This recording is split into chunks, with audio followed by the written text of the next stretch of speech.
Dito po tayo ngayon, nagdadrive tayo punta ng LA. Yan po yung freeway dito sa LA, 91. Maganda po kasi araw po ng Sunday, hindi matraffic. And then narito tayo sa sa Carpol. So dito sa Carpol pwede kang dumaan dito kung ang pasahero mo is dalawa, more than dalawa. Pero kung isa lang, hindi pwede. Baka mahuli ka ng highway patrol kapag nakitang nag-iisa ka lang.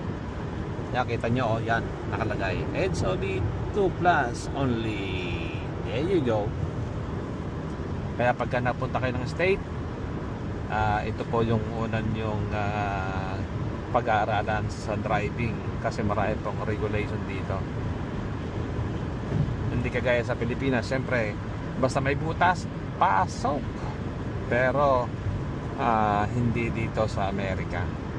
Medyo sumusunod tayo dito sa regulation dahil mahal pag nahuli dito.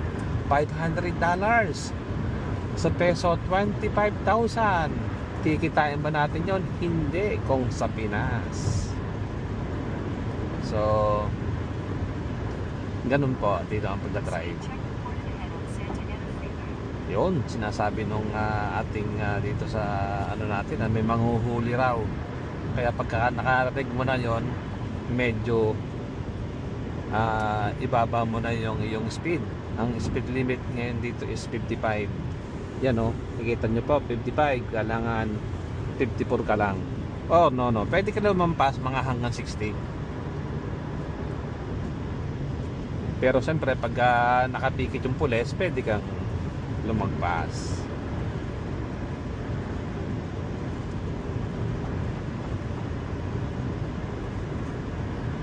Yan po yun, no?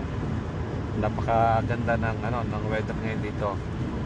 Hindi masyadong mainit, hindi masyadong malamig. Kaya po ako yung nakatsalay ko pa. Dahil sa loob ng sasakyan medyo malamig, pero paglabas hindi naman gano'ng ka-init.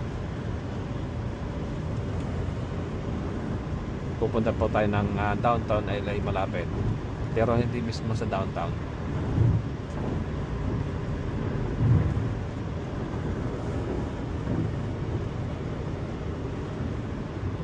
Yan po yun.